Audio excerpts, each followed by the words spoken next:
Subject Science 1, Lesson number 1, Laws of Motion. Students, in the last time we learned about velocity time graph for uniform velocity. Today we are going to learn about velocity time graph for uniform acceleration. By this graph here shown the velocity of a car. Show velocity of a car, that is uniform acceleration. Okay. The changes in the velocity of a car in specific time intervals are given in the following table. See the table. Time is given in second. Every 5 seconds the velocity changes. How much? 8 meter per second.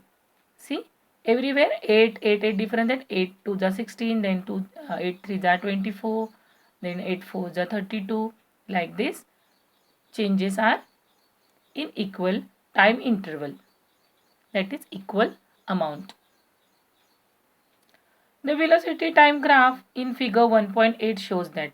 That means by this graph we can understand, what we understand, that the velocity changes by equal amounts in equal time intervals.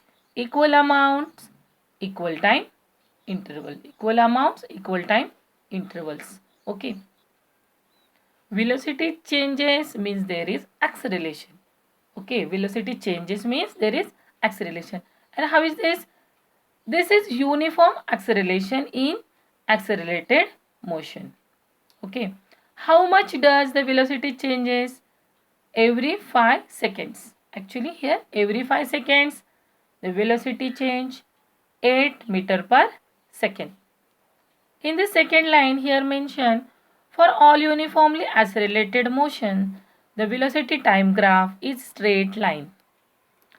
If the velocity changes by equal amounts in equal time interval, the graph will be in a straight line. Okay, the graph will be in a straight line.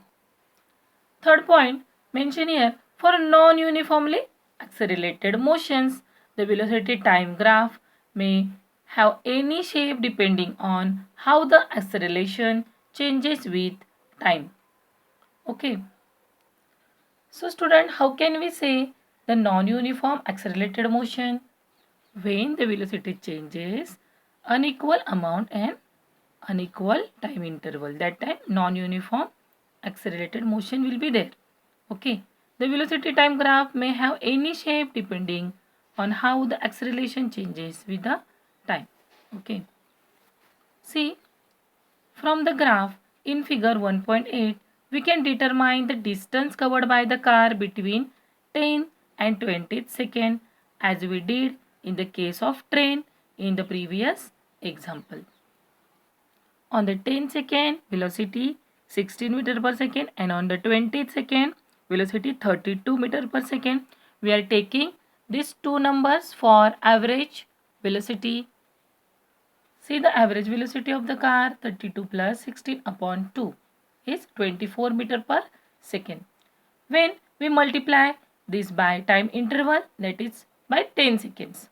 This interval is of 10 seconds, that is why we are multiplying by 10. Then distance will be 240 meter. Check the similar to the example of train.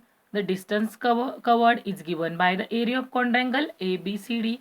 See here, this is example of the train, and we have calculated already the area of this ABCD, and we calculate this distance. And just like that, we are going to calculate area of quadrangle ABCD. Where is quadrangle ABCD? This is quadrangle ABCD. And we have to calculate this separately. This area of AECD, area of the square AECD, plus the area of triangle ABE. See here, formula given. Area of quadrangle ABCD is equal to area of square AECD plus area of triangle ABE. We will see in this detail the equation.